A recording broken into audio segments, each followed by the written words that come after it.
അസ്സലാമു അലൈക്കും. എല്ലാവർക്കും സുഖമെന്ന് വിചാരിക്കുന്നു. ഇപ്പോൾ ഈ കോവിഡ് കാലത്തൊക്കെ എല്ലാവരും സേഫായിട്ട് ഇരിക്കുക. അപ്പം ഞാനിന്ന് ഇവിടെ വന്നിരിക്കുന്നത് കുക്കിങ്ങോ ക്രാഫ്റ്റോ ഒന്നും അല്ല ചെയ്യുന്നത്. എൻ്റെ ലൈഫ് മാറ്റിമറിച്ച ഒരു ലൈഫ് സൊല്യൂഷന് നിങ്ങളുമായിട്ട് ഷെയർ ചെയ്യാനാണ് വന്നിരിക്കുന്നത്.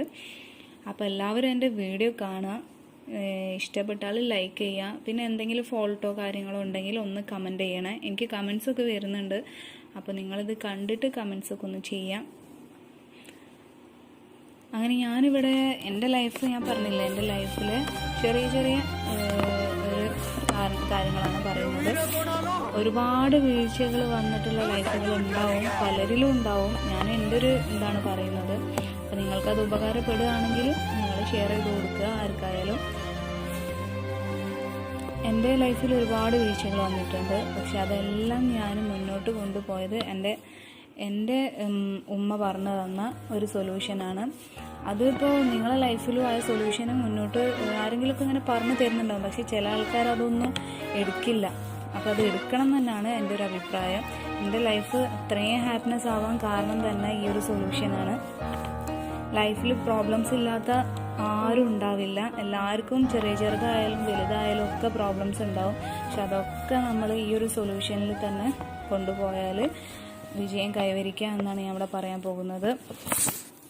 നമ്മുടെ ലൈഫിൽ കുറേ ആൾക്കാർ നമ്മുടെ ലൈഫിൽ വന്നു പോയിട്ടുണ്ടാവും. ഇപ്പോൾ മരണം, നമ്മൾ കൂടുതലുള്ള ആൾക്കാർ കുറേ ആൾക്കാർ മരിച്ചു പോയിട്ടുണ്ടാവും. പെട്ടെന്നുള്ള മരണമായാലും എന്ത് തന്നെ നമ്മളെ വിട്ടു പിരിഞ്ഞിട്ടുള്ളത് ആരായാലും തന്നെ. അപ്പോൾ അവരൊക്കെ പോകുമ്പോൾ നമുക്ക് നല്ല സങ്കടം ഉണ്ടാവും. ചിലപ്പോൾ നമ്മൾ വേറൊരു മാനസികാവസ്ഥയിൽ തന്നെ പോയി പോകും. പക്ഷേ അതൊന്നും നമ്മൾ ഓവറായിട്ട് തലക്ക് കൊടുക്കാണ്ടിരിക്കുക. കൂടുതൽ സമയം കുട്ടികളുടെ കൂടെയോ അല്ലെങ്കിൽ ലൈഫ് പാർട്ട്ണറുടെ കൂടെയോ അല്ലെങ്കിൽ ഫ്രണ്ട്സുകളുടെ കൂടെയോ ഒക്കെ ഒന്ന് ചിലവഴിക്കുക. അങ്ങനെയൊക്കെ ആകുമ്പോൾ മനസ്സിനൊരു സമാധാനമൊക്കെ കിട്ടും. പിന്നെ കഴിഞ്ഞ കാര്യങ്ങളൊക്കെ ഒന്ന് മറക്കാനുള്ള, നമ്മൾ മരിച്ചു പോയാലും മറക്കത്തൊന്നുമില്ല, പക്ഷേ ചില കാര്യങ്ങളൊക്കെ അങ്ങ് കുറച്ചൊരു നമുക്ക് മനസ്സിനൊരു സുഖം കിട്ടുന്നതാണ്. നമ്മൾ ഒരിക്കലും ഒറ്റയ്ക്കല്ല എന്നൊരു തോന്നലാണ് ആദ്യം വേണ്ടത്. ലൈഫിൽ എന്തൊരു ടെൻഷൻ വരുമ്പോഴും ഒറ്റയ്ക്കിരിക്കാൻ ശ്രമിക്കരുത്. അതാണ് മെയിനായിട്ട് വേണ്ടത്. പിന്നെ എനിക്ക് പറയാനുള്ളത്, മനസ്സിലെ വിഷമങ്ങൾ തുറന്ന് പറയാൻ പറ്റിയ ഒരാൾ കൂടെ ഉണ്ടെങ്കിൽ എല്ലാം ഷെയർ ചെയ്യാം. അതിന് നമ്മുടെ മനസ്സിൻ്റെ ഭാരം ഒന്ന് കുറഞ്ഞു കിട്ടും. അപ്പം ഞാൻ ഇവിടെ ഉദ്ദേശിച്ച സൊല്യൂഷൻ എന്ന് പറഞ്ഞാൽ എൻ്റെ ഉമ്മ പറഞ്ഞിട്ടുള്ള സൊല്യൂഷനാണ്. ക്ഷമയാണ് ഏറ്റവും കൂടുതൽ മനുഷ്യർക്ക് വേണ്ടത്. ക്ഷമ എന്ന് പറയുന്നൊരു കാര്യമാണ്. എൻ്റെ ലൈഫിൽ കുറേ പ്രശ്നങ്ങൾ ഉണ്ടായിട്ടുണ്ട്. ഉമ്മ പറഞ്ഞു തന്ന ആ ക്ഷമ എന്നുള്ളൊരു വാക്ക്, അത് ഇതുവരെ ഞാൻ മുന്നോട്ട് കൊണ്ടുപോയതുകൊണ്ട് എനിക്ക് ഇതുവരെ എൻ്റെ ലൈഫിൽ ഹാപ്പിനെസ് ഉണ്ടായിട്ടുള്ളൂ. ഒരുപാട് പ്രയാസങ്ങളുണ്ടെങ്കിലും ഒരു വാതിൽ അടയുമ്പോൾ മറ്റൊരു വാതിൽ തുറക്കുമെന്നുള്ളൊരു പ്രതീക്ഷയും എപ്പോഴും കൂടെ വേണം.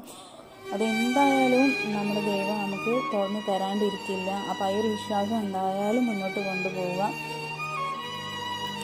പിന്നെ ക്ഷമിച്ചിരുന്നാൽ കിട്ടാത്തതായിട്ട് ഒന്നും തന്നെയില്ല. എടുത്തു ചാടി ഒന്നും ചെയ്യാതിരിക്കാൻ ശ്രമിക്കുക.